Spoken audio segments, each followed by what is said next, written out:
Hey there, future achievers. Welcome to the crew. I'm Sandesh, your go-to guide for all things productivity, mindfulness, and personal finance. If you're ready to take charge of your life, hit that subscribe button and ring the bell icon. Today, we are diving into one of the most fascinating story of our time, a tale of vision, grit, and yes, mistakes along the way. This is a story of Bill Gates, the college dropout who redefined success and became a tech titan who literally shaped the world we live in today. So, ready to get inspired?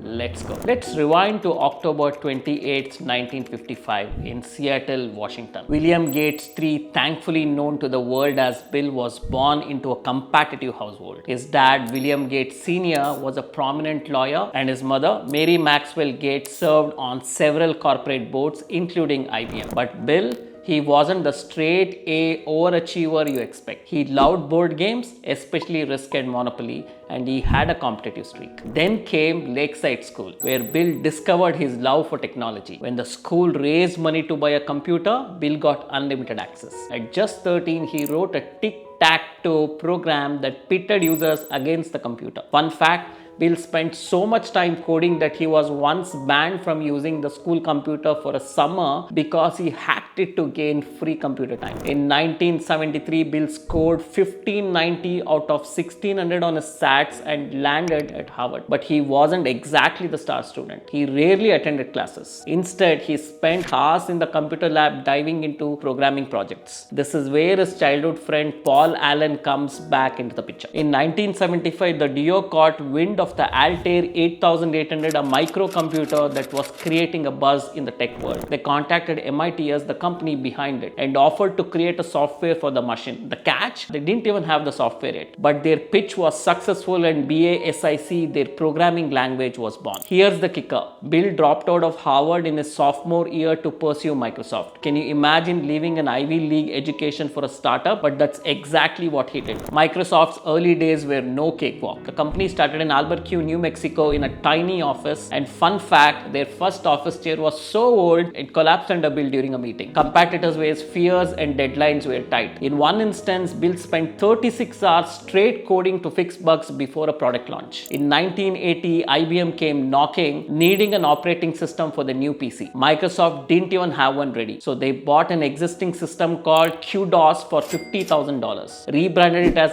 MS-DOS, and licensed it to IBM. The genius, right? They retained the rights to MS-DOS, allowing them to sell it to other companies, which laid the foundation for Microsoft empire. By the mid-80s, Microsoft launched Windows, which became a game changer. It wasn't the first graphical operating system, but it was user-friendly and affordable. By 1980, Windows 3.0 had sold over 4 billion copies in a single year. And by 1990s, Microsoft was unstoppable. Windows was running on over 90% of the world's computers, and Bill Gates became the youngest self-made billionaire at age 21. In 1995, Microsoft released Windows 95, which sold 7 million copies in the first 5 weeks. That's nearly 200,000 copies a day. But with success came challenges. Microsoft faced lawsuits for monopolistic practices. In 2000, a court ruling declared that Microsoft had violated antitrust laws, leading to major financial and reputational setbacks. Despite the controversies, Bill remained focused and used these movements as learning opportunities. In 2008, Bill stepped down from Microsoft daily operations, focused on the Bill and Melinda Gates Foundation, which he co-founded in 2000. To date, the foundation has donated over $50 billion to global causes, and one of its biggest achievements, funding vaccines that saved over 10 million lives. The foundation is also heavily invested in eradicating diseases like malaria and polio. Here's the fun fact. Bill has publicly stated he'll leave only a fraction of his wealth to his children, focusing the rest on philanthropy. Why? He believes in giving back to the society and wants his kids to forge their own paths. Alright, future achievers, let's break down the key takeaways from Bill Gates' journey. Number one, dream big, start small. Whether it was writing a BASIC or dreaming of a computer on every desk, Bill's journey proves that big visions start with small steps. Number two, take calculated risks. Dropping out of Harvard wasn't a gamble, it was a calculated risk that paid off. Number three, adapt and learn. From lawsuits to failed products, Bill Bill turned every setback into a stepping stone. Number 4, invest in knowledge. Bill Gates reads around 50 books a year and takes think weeks to brainstorm ideas. So lifelong learning is non-negotiable. Number 5, use success for good. His philanthropic efforts show that wealth is most impactful when it's shared. If Bill's story inspired you today, hit that like button and share this video with someone who needs a motivational boost. Don't forget to subscribe and ring the bell icon for more stories about success, productivity, and personal growth. Until next time, keep dreaming, keep hustling, and I'll see you in the next one.